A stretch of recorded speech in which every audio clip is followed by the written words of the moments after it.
Hello student, welcome in Nirmal IT at medical academy. Students, मैं हूं पवन गुप्ता। आप पढ़ रहे हैं बायोलॉजी और चैप्टर चल रहा है हमारा सेल बायोलॉजी। आज का टॉपिक है हमारा nucleosome model of chromosomes. Nucleosome model of chromosomes.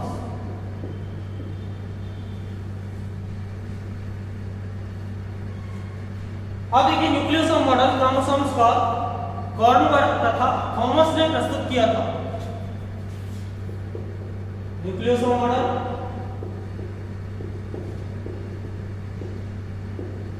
was proposed by the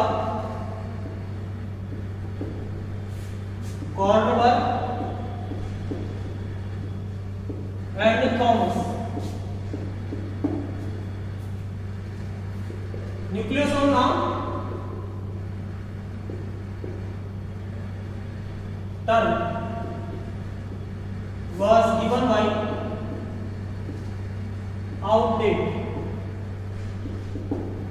outdate वैज्ञानिक ने न्यूक्लियोसोम नाम दिया था। अब देखिए, न्यूक्लियोसोम क्या है? न्यूक्लियोसोम डीएनए और स्टोन से मिलकर बना होता है। न्यूक्लियोसोम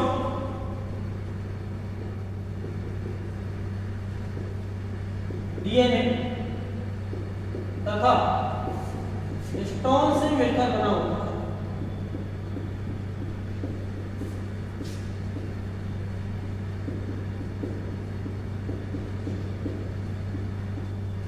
स्टोन एक क्षारीय प्रोटीन है। स्टोन एक क्षारीय प्रोटीन है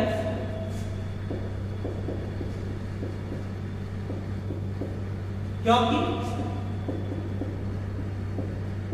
इसमें लाइसीन तथा आर्जिनिन अमीनो अम्ल ज्यादा मिलते हैं। Lysine and arginine amino acids अधिक पाए जाते हैं, अधिकता से मिलते हैं, अधिकता में मिलते हैं। अब देखिए, जो हिस्टोन है, आपको पता है इसका काम क्या होता है? डीएनए के ऋणावेशों को उदासीन करना। डीएनए ऋणावेशित अणु है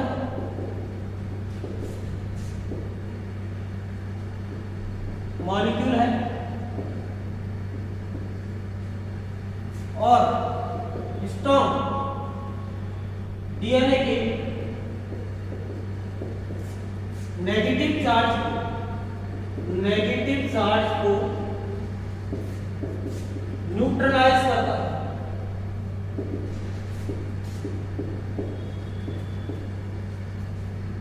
और यह प्रॉपर्टी यूकेरियोट्स में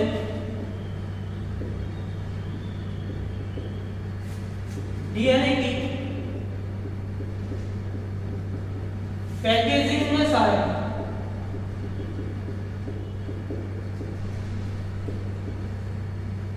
यह प्रॉपर्टी यूकेरियोट्स में डीएनए की पैकेजिंग में सहायक है। मतलब जो हिस्टोन है वो डीएनए की पैकेजिंग में सहायक होता है और हिस्टोन न्यूक्लियोसोम में उपस्थित होता है, डीएनए भी उपस्थित होता है। अब ये कैसे अरेंज होते हैं इसकी बात कर रहे हैं हम। इनमें देखिए, हम अगर स्ट्रक्चर देखें, यहां तो समझ में आ गया आपके। अगर हम स्ट्रक्चर देखें,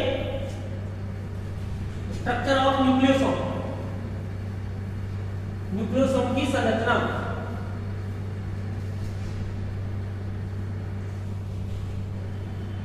स्ट्रक्चर ऑफ न्यूक्लियोसोम,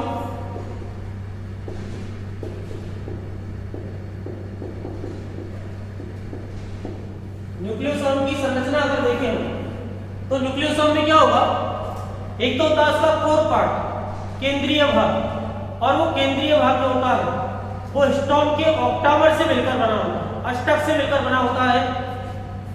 ये मान लो केंद्रीय भाग है, यानी कि हम केंद्रीय भाग न्यूक्लियोसोम का केंद्रीय भाग स्टोन के ऑक्टामर से मिलकर बना होता है।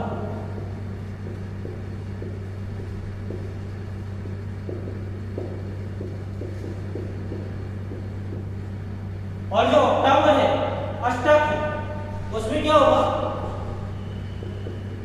ऑक्टामर में H2A, H2B, H3 तथा H4 प्रत्येक के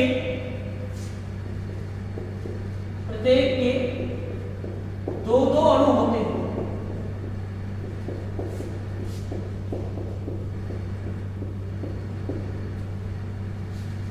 जो 4 प्रकार के प्रोटीन होते हैं ऑक्टामर में। कौन कौन से? H2A, H2B, H3 और H4 स्टोन की टाइप है और प्रत्येक के दो दो अणु। और जो डीएनए है इनके चारों तरफ लिपटा हुआ होगा। डीएनए स्टोन के ऑक्टामर के चारों तरफ, स्टोन के ऑक्टामर के चारों ओर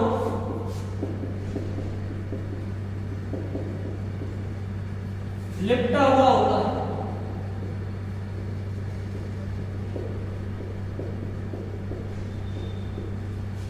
DNA is wrapped around the octamer of the stone. Stone के ऑक्टामर के चारों तरफ लिपटा हुआ होता है। अब हम बात करें, मान लो जो डीएनए न्यूक्लियोसोम, एक न्यूक्लियोसोम में स्टोन के ऑक्टामर के चारों ओर लिपटा हुआ है, तो वो कैसा है? हम बात करें लगभग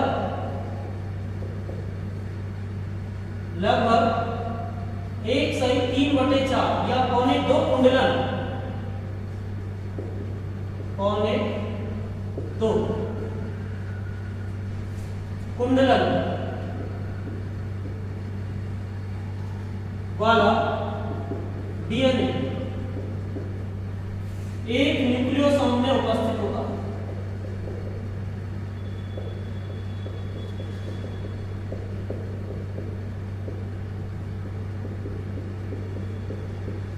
दूसरा, जो भी डीएनए एक न्यूक्लियोसोम के ऑक्टामर में उपस्थित है उसमें कुल 200 जोड़े नाइट्रोजन क्षारक उपस्थित होते हैं। एक न्यूक्लियोसोम के डीएनए में कुल 200 जोड़े नाइट्रोजन क्षारक उपस्थित होते हैं।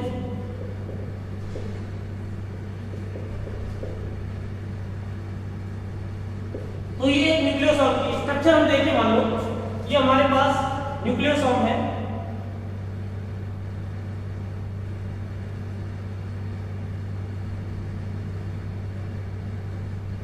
और इस न्यूक्लियोसोम में अष्टक है, 4 बाहर की तरफ दिख रहे हैं आपको, 4 पीछे की तरफ।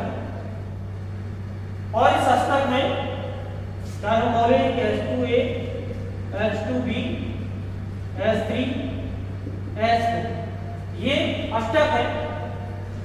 और इस अष्टक से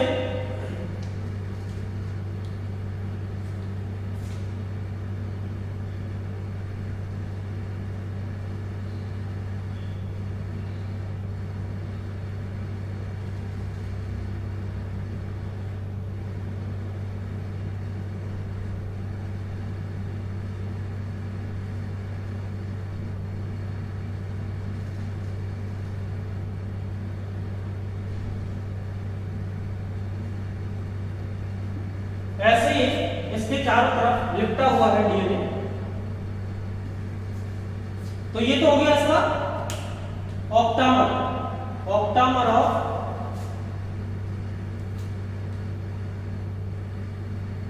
ये तो है ऑक्टामर ऑफ स्टोन।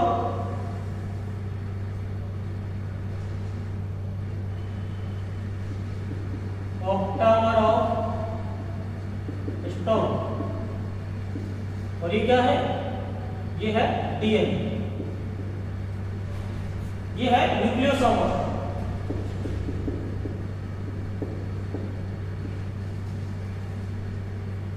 अब देखिए यहां पर जो भी हिस्टोन प्रेजेंट है, उन हिस्टोन की बात करें हम, मान लो हिस्टोन कौन कौन सी प्रेजेंट है यहां पर। पहली है H2A। H2A हिस्टोन जो है इसका मॉलिक्यूलर वेट होता है 13,700 और ये लाइसिन रिच होता है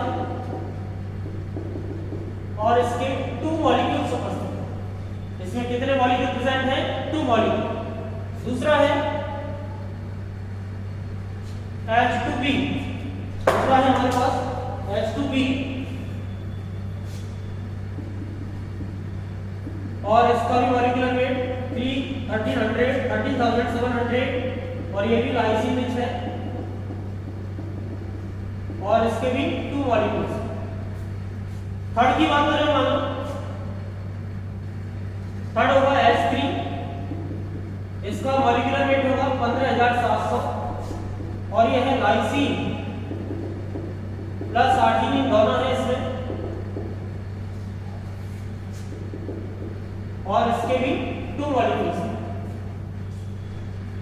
अगला हम देखें H4। H4 का मॉलिक्यूलर वेट है 11,200 और ये है आर्जिनिन रिच है और इसमें भी 2 मॉलिक्यूल्स। तो ये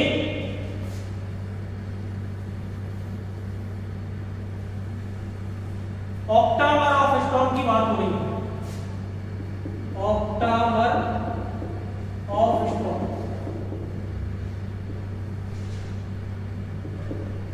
हिस्टोन की ऑक्टामर। अब देखिए अगर हम बात करें लिंकर, लिंकर क्या होता है? 2 न्यूक्लियोसोम्स को जोड़ने वाला जो भी पार्ट होता है उसे बोला जाता है लिंकर।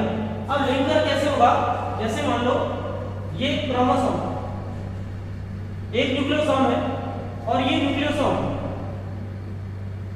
यहां पर एक और न्यूक्लियोसोम है, उससे मान लो जुड़ा है।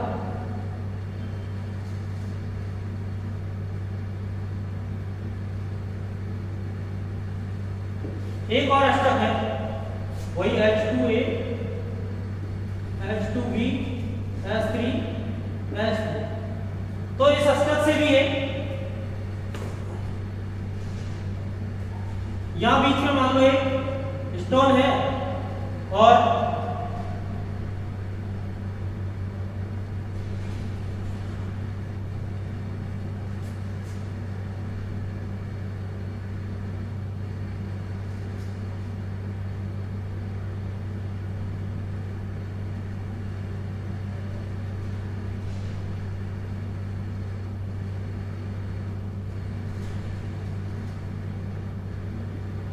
ऐसे आ जाए।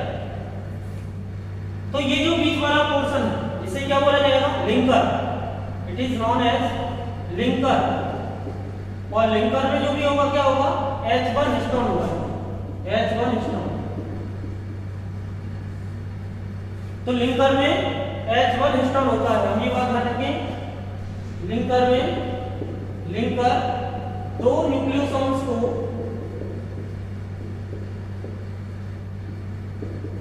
जोड़ता है। यह है डीएनए तथा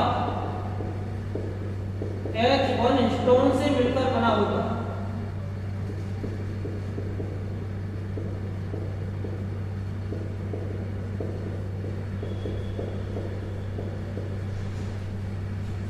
तो लिंकर में कौन सा हिस्टोन होता है? H1। अगर हम H1 हिस्टोन की बात करें तो H1 हिस्टोन जो होगा इसका मॉलिक्यूलर वेट होता है 20,000 और ये आर्जिनिन रिच होता है, आर्जिनिन रिच, और इसका एक ही मॉलिक्यूल लिंकर में उपस्थित होता है। तो ये H1। तो इस टाइप से आपको समझ में आ रहा है? इस टाइप से आपके पास ये स्ट्रक्चर है क्या? न्यूक्लियोसोम मॉडल है। और न्यूक्लियोसोम मॉडल में हमने देखा था कि जो कोर पार्ट ऑफ न्यूक्लियोसोम है वो किसका बना है? वो ऑक्टामर ऑफ हिस्टोन का बना है और उसके चारों तरफ पौने 2 कुंडलन डीएनए के हैं, जिसमें 200 जोड़े नाइट्रोजन क्षारक हैं और 2 क्रमागत न्यूक्लियोसोम को जोड़ने का काम लिंकर के द्वारा किया जाता है। और जो लिंकर है उसके अंदर क्या होगा, H1 प्रोटीन उपस्थित होता है और H1 प्रोटीन का मॉलिक्यूलर वेट 20,000 होता है और उसमें आर्जिनिन की अधिकता होती है। अगर हम ऑक्टामर की बात करें तो ये ऑक्टामर के आपके पास उपस्थित है H2A, H2B, H3 और H4। तो it is the nucleosome model. अब इसके बाद एक बात और है, न्यूक्लियोसोम मॉडल में भी अगर डीएनए सुपर कॉइलिंग करता है और सेकंड लेवल की कॉइलिंग करता है, तो सेकंड लेवल की कॉइलिंग में क्या होगा, सेकंड लेवल की कॉइलिंग में जो डीएनए है वो क्या बना लेता है, वो सोलिनॉइड मॉडल बना लेता है। तो नेक्स्ट मॉडल है क्रोमोसोम्स का सोलिनॉइड मॉडल। अगला है सोलिनॉइड मॉडल।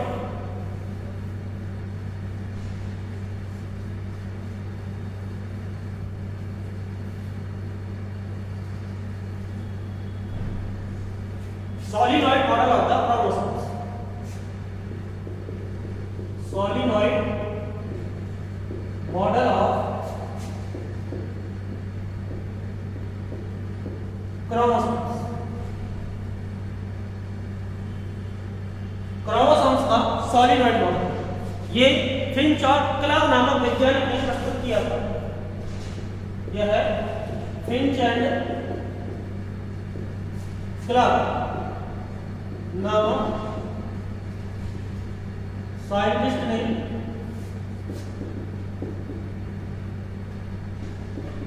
प्रस्तुत किया।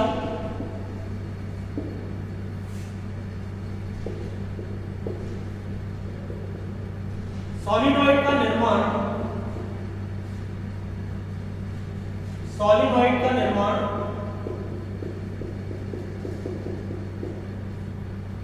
डीएनए की ओवर कॉइलिंग से होता है।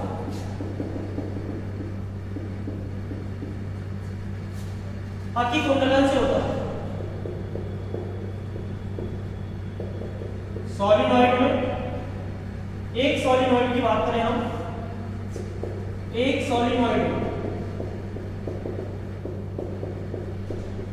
6 न्यूक्लियोसोम्स उपस्थित होते हैं।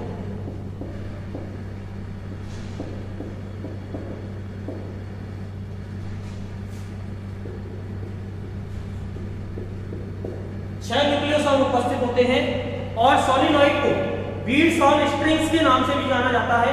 ऐसा लगता है जैसे कि एक माला में मोती लगे हुए, तो इसे बोला जाता है, इसे बीड्स ऑन स्ट्रिंग भी बोला जाता है। बीड्स ऑन स्ट्रिंग भी कहा जाता है। अब देखिए ये है क्या, यदि हम बात करें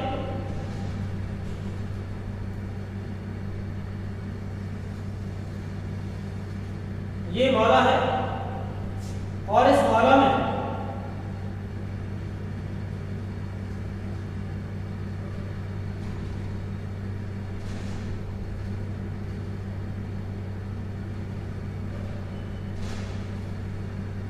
तो ये क्या है, न्यूक्लियोसोम।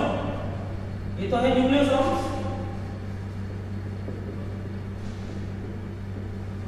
और ये पूरा का पूरा क्या है,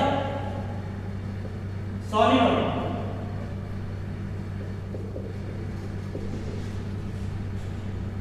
तो ये स्ट्रक्चर है किसकी, सॉलिनॉइड की। मींस न्यूक्लियोसोम्स मिलकर के क्या बना रहे हैं, एक सॉलिनॉइड बना रहे हैं। एक सॉलिनॉइड में टोटल 6 न्यूक्लियोसोम है और ये किसके कारण बनता है, due to the super coiling of the DNA. और ये फेमस है, मतलब न्यूक्लियोसोम मॉडल के साथ हम किसको मानते हैं, सॉलिनॉइड मॉडल को ही ज्यादा फेमस मानते हैं। तो ये बात समझ में आ गई है। इसके बाद है टाइप्स ऑफ द क्रोमोसोम्स। अगला है टाइप्स ऑफ क्रोमोसोम। देखिए ये सॉलिनॉइड में इस टाइप के, ये न्यूक्लियोसोम है, ये यहाँ पर जो पॉइंट दिख रहे हैं आपको, ये क्या है, इस टाइप के न्यूक्लियोसोम्स प्रेजेंट है। तो ये सॉलिनॉइड मॉडल और न्यूक्लियोसोम मॉडल पूरा हो गया है। इसके बाद है टाइप्स ऑफ क्रोमोसोम्स।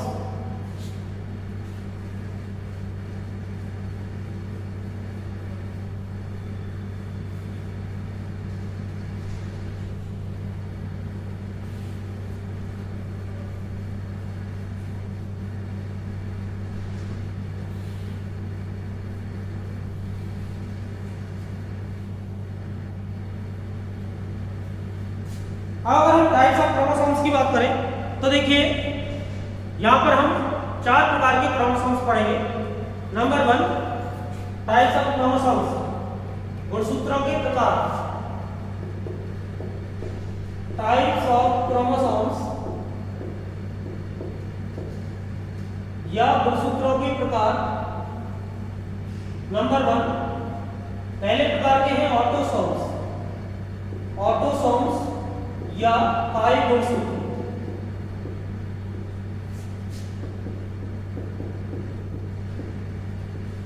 नंबर 2 है एलोसोम्स या सेक्स क्रोमोसोम्स या हेटेरोसोम्स या लिंग गुणसूत्र।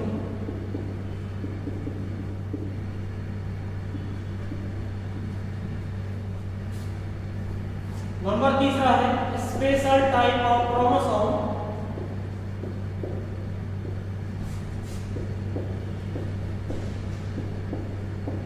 और ये 2 प्रकार के हैं। कौन कौन से हैं ये? नंबर 1 पहला टाइप है पॉलीटी क्रोमोसोम्स, पॉलीटी क्रोमोसोम्स। और दूसरे हैं लैम्पब्रस क्रोमोसोम्स, लैम्पब्रस क्रोमोसोम्स। और नंबर 4 है, चौथा टाइप ऑफ क्रोमोसोम्स होगा एक्सेसरी क्रोमोसोम्स।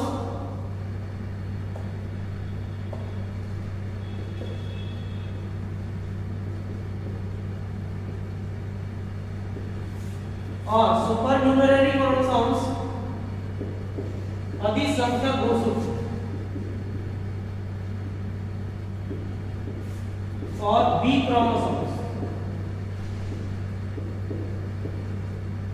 तो ये 4 प्रकार के क्रोमोसोम्स होते हैं। पहले प्रकार के हैं कायिक गुणसूत्र। और कायिक गुणसूत्र क्या होते हैं? ऐसे गुणसूत्र जिन पर कायिक लक्षणों की जीन उपस्थित होती है उन्हें कायिक गुणसूत्र कहा जाता है। ऐसे गुणसूत्र, ऐसे क्रोमोसोम्स जिन पर कायिक लक्षणों की जीन उपस्थित होती है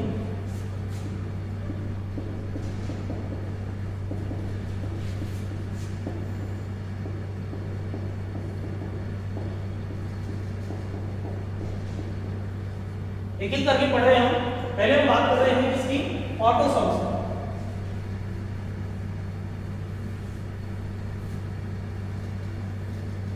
ऐसे गुणसूत्र जिन पर कायिक लक्षणों की जीन उपस्थित होती है। और अगर हम बात करें ह्यूमन की तो ह्यूमन में टोटल कितने हैं? ये 44, 22 जोड़े कायिक गुणसूत्र होते हैं मानव में। और 2 जोड़े कैसे होते हैं? एक जोड़ा कैसा होता है? लिंग गुणसूत्रों का होता है।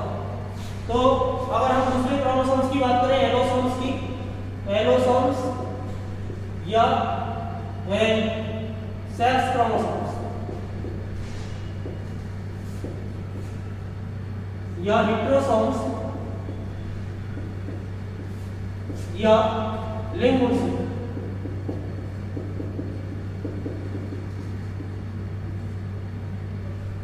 अब देखिए लिंग गुणसूत्र का कौन से हैं? ऐसे गुणसूत्र जिन पर लैंगिक लक्षणों की जीन होती है।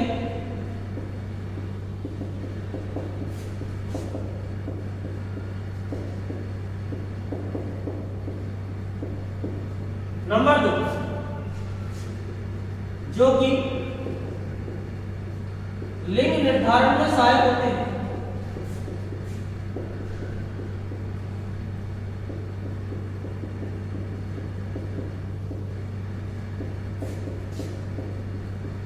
तो ये क्या है? सभी लैंगिक गुणसूत्र हैं। और लैंगिक गुणसूत्रों की संख्या अगर मानव की बात करें तो कितने हैं? मानव के अंदर 2 है, मीन्स 1 पेयर। कौन कौन से हैं? मेल की बात करें मान लो तो मेल के अंदर है XX और फीमेल की बात करें तो फीमेल के अंदर है मेल के अंदर है XY और फीमेल के अंदर है XX। तो ये क्रोमोसोम्स है जो मेल और फीमेल में प्रेजेंट है, सेक्स क्रोमोसोम्स। इसके बाद है अगला स्पेशल टाइप ऑफ क्रोमोसोम, और स्पेशल टाइप ऑफ क्रोमोसोम में सबसे पहले हम बात कर रहे हैं पॉलीटीन गुणसूत्र की बात कर रहे हैं। तो ये थर्ड टाइप का क्रोमोसोम्स और थर्ड में भी पॉलीटीन।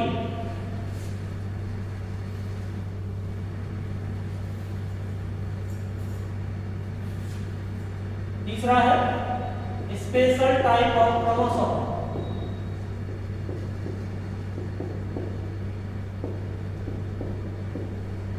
और इसमें भी पॉलीटीन या इनको बोला जाता है जॉइंट या सैलाइवरी ग्लैंड क्रोमोसोम।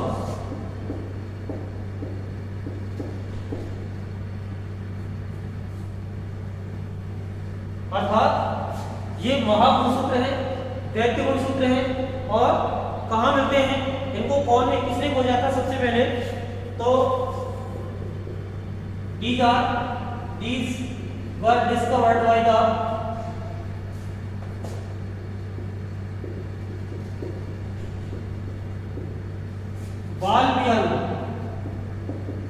बालबियानी ने इनको खोजा था। और बालबियानी ने तो खोजा था, लेकिन नाम किसने दिया था, बालबियानी ने कहा खोजा था इनको, in the salivary glands of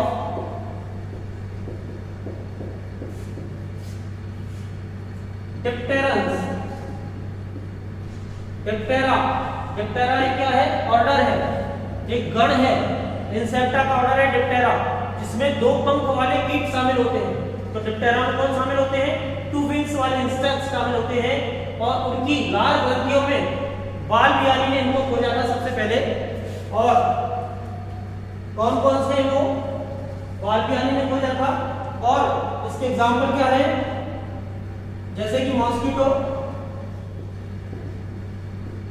इसके अलावा ड्रोसोफिला और कीरोनोमस लार्वा, इनमें इसको खोजा गया था। और पॉलीटीन क्रोमोसोम नाम, पॉलीटीन क्रोमोसोम टर्म कॉलर नामक वैज्ञानिक ने दी, कॉलर ने दी।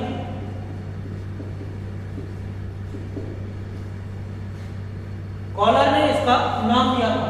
अब देखिए इनका निर्माण क्यों होता है, इनका निर्माण एंडो रीडुप्लीकेशन से होता है।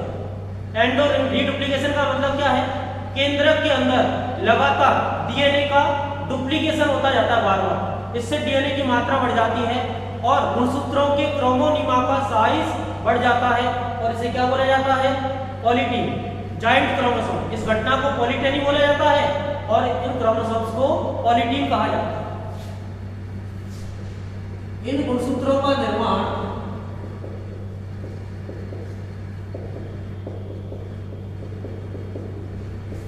केंद्रक के अंदर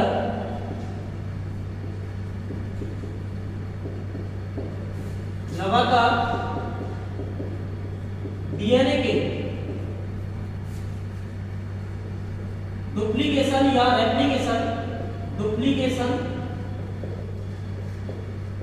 रेप्लिकेशन से होता है।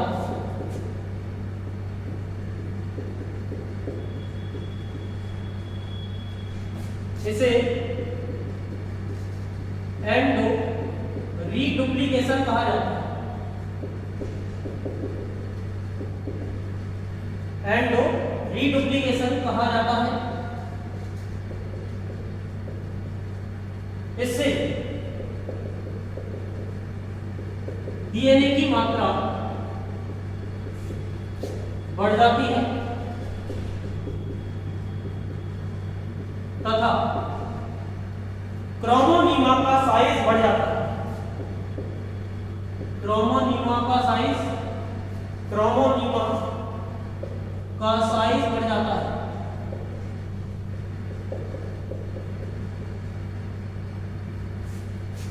इस घटना को पॉलीटिनी कहा जाता है।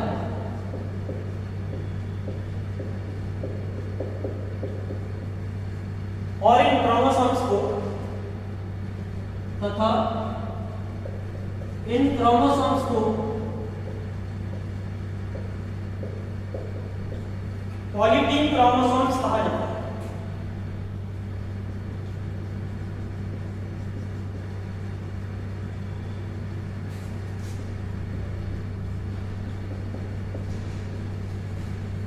आगे बात समझ में, इन क्रोमोसोम्स को क्या बोला जाएगा? पॉलीटीन क्रोमोसोम्स, और इस घटना को बोला जाएगा पॉलीटीन। अब देखिए, ये जो क्रोमोसोम्स होते हैं, इन क्रोमोसोम्स को इन पर गहरे तथा हल्के रंग की पट्टियां पाई जाती हैं। इन क्रोमोसोम्स पर डार्क एंड लाइट बैंड होते हैं।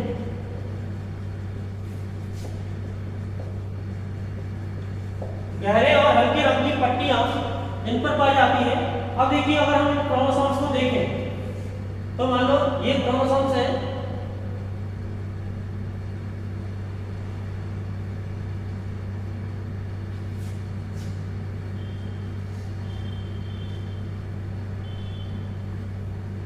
ये इस टाइप के क्रोमोसोम्स।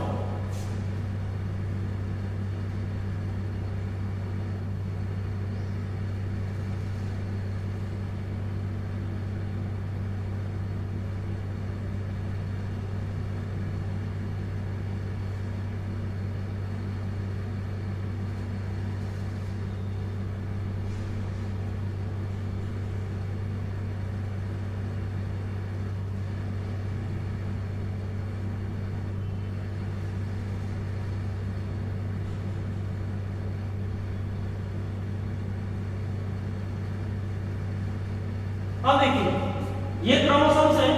अगर हम इसका ये वाला पार्ट, ये डार्क बैंड्स है,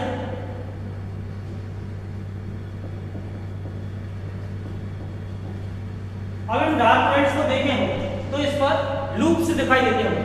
और वो लूप्स क्या है, कैसे दिखाई देते हैं? अगर इस पार्ट को देखें हम बड़ा करके,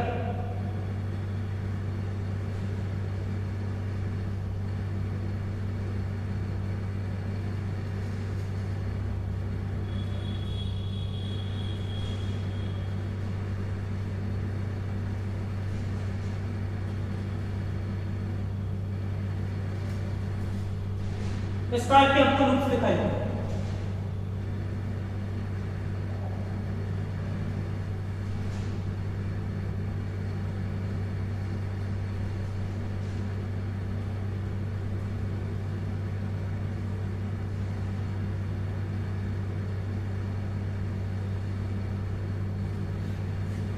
ये लूप्स दिखाई देंगे। तो ये जो लूप्स हैं, ये क्या है? लूप। और इन लूपों को क्या माना जाता है? इन पर जो लूप होते हैं, इन लूप्स को, यहां जो लूप उपस्थित है, इन लूप्स को एमआरएनए संश्लेषण का स्थल माना जाता है। एमआरएनए संश्लेषण का स्थल माना जाता है।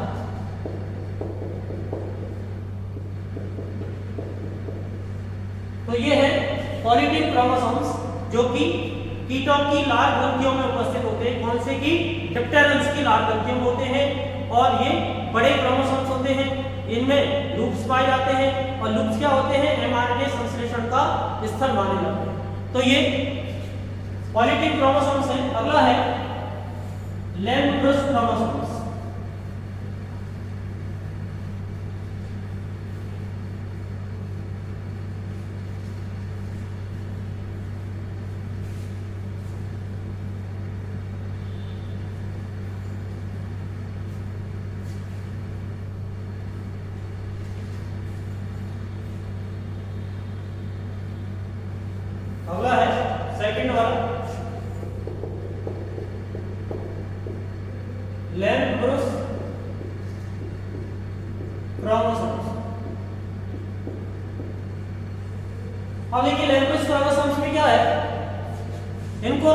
ने खोजा था, रुकर्ट ने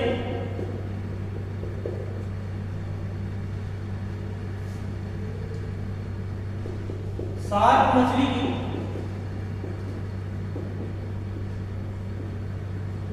ऊसाइट में खोजा।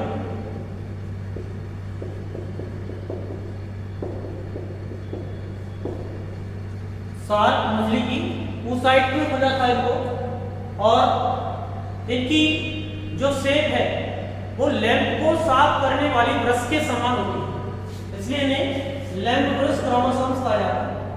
इनकी आकृति या शेप लैंप के शीशे को साफ करने वाली ब्रश के समान होती है।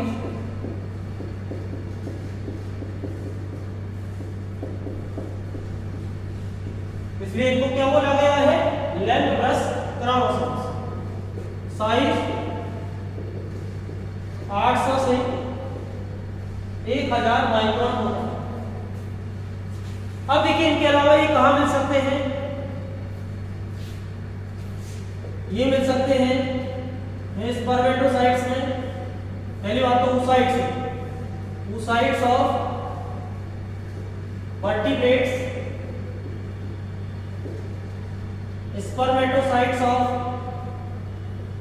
spermatocytes of vertebrates and giant nucleus of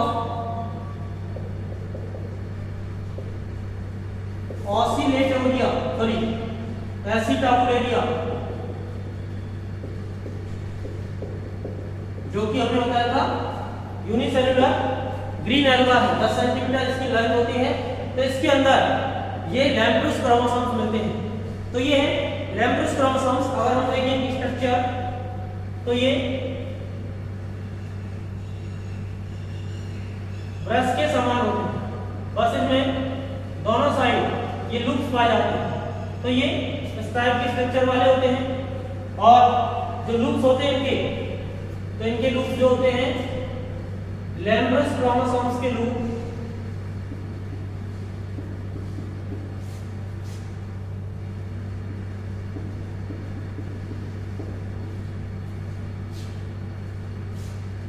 mRNA, योग या पीता RNA तथा प्रोटीन संश्लेषण के स्थल होते हैं। प्रोटीन संश्लेषण के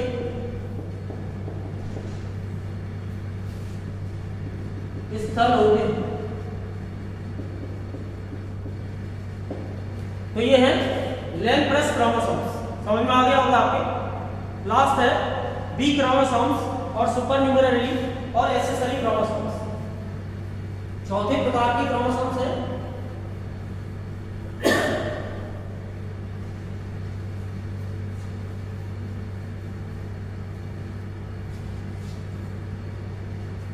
फोर्थ टाइप ऑफ क्रोमोसोम्स है एक्सेसरी और इनको क्या बोला सुपरन्यूमेररी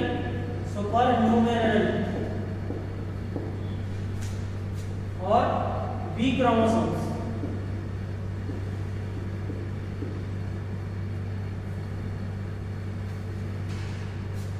देखिए इनको खोजा था डिस्कवर्ड बाय विल्सन।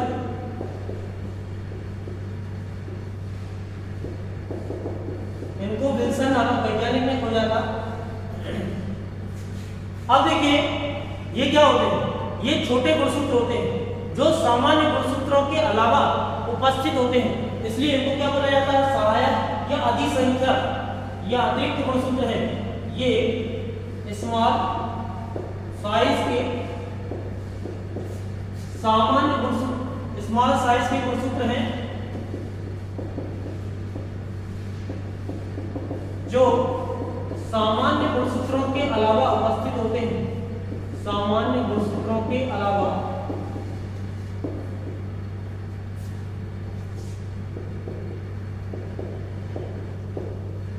उपस्थित होते हैं।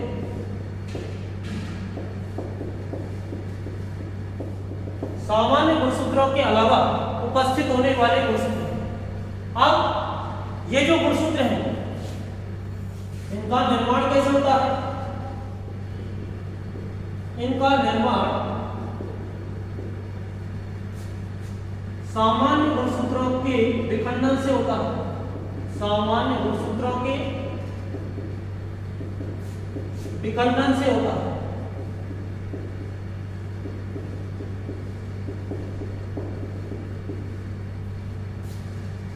अतः इनमें केवल सेंट्रोमियर वाला भाग उपस्थित होता है।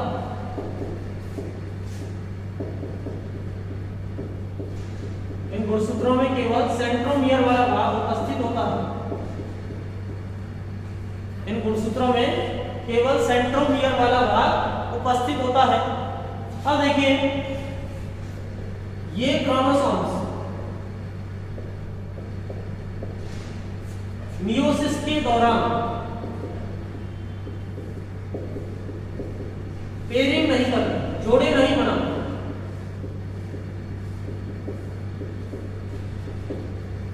इनका आनुवंशिकता में कोई योगदान नहीं होता। इनका आनुवंशिकता में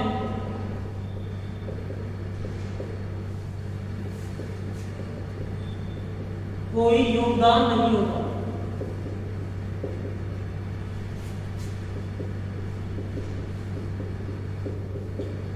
ये हेटेरोक्रोमेटिन प्रकार के होते हैं। ये हेटेरोक्रोमेटिन प्रकार के होते हैं।